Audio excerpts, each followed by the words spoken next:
Magkano ang dignidad mo? Name your price. Mamumuhunan ako sa'yo, pero wag mong taasan dahil marami kayong nagbebenta ng boto. Yan ang real talk. Pero kung nasasaktan ka sa salita ko, ay masasabi ko sa'yo na ito ang ayuda. Pambili ng bigas, pero wag mo akong kalimutan sa darating na eleksyon. Okay na ba? Happy! Ngayon nalalapit na ang eleksyon ay kaliwat kanan ang bilihan ng boto. Ang iba ay ginagawa ito para sa pera. Pag nanalo ay mangungurakot. May iba naman ay ginagawa ito para sa kapangyarihan dahil mayroon silang pinoprotektahan na negosyo o mga tao. Kaya gagawin nila ang lahat upang manalo sa darating na eleksyon. Kamakailan lamang ay mayroon lumabas na video ng vote buying. Ito ay ang grupo ni Rose Nonolin, tumatakbo bilang congresswoman ng District 5 na inakusahan ng 237 counts ng vote buying at ito ay nakuhaan ng video. Sa videong ito, makikita ang isang babaeng nakapula na tila nag-aabang sa gilid ng pinto ng isang silid.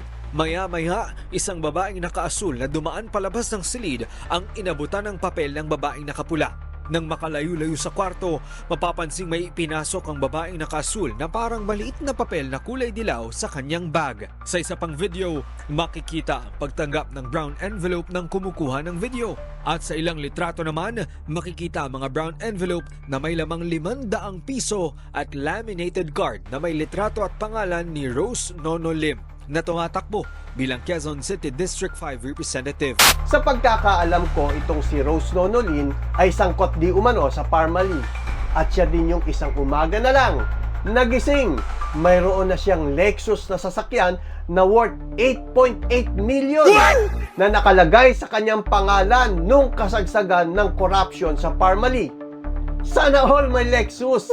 At ito po ay ayon sa Blue Ribbon Committee. Ang laman ng mga balita silin matapos masangkot sa Parmali procurement scandal na dininig sa Senate Blue Ribbon Committee. Ayan yung 8.8 million na Lexus, right? Natagpuan mo na lang ba sa garahe yan? O ikaw bang bumili niya? Nakalagay sa pangalan mo yan eh.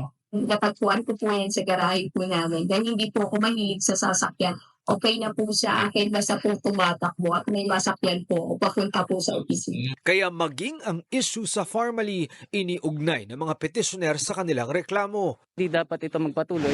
Gayon din ang kanyang asawa na si Alan Lin na sangkot din di umano sa pogo at illegal drugs na dinidinay naman ni Rose Nonolin. Mga kababayan, huwag po natin ipagkatiwala ang boto natin sa isang kandidato na mayroon ng sari-saring issue pagdating sa korupsyon. Huwag natin payagan na bilhin ang ating dangal at ang kinabukasan ng ating mga mahal sa buhay.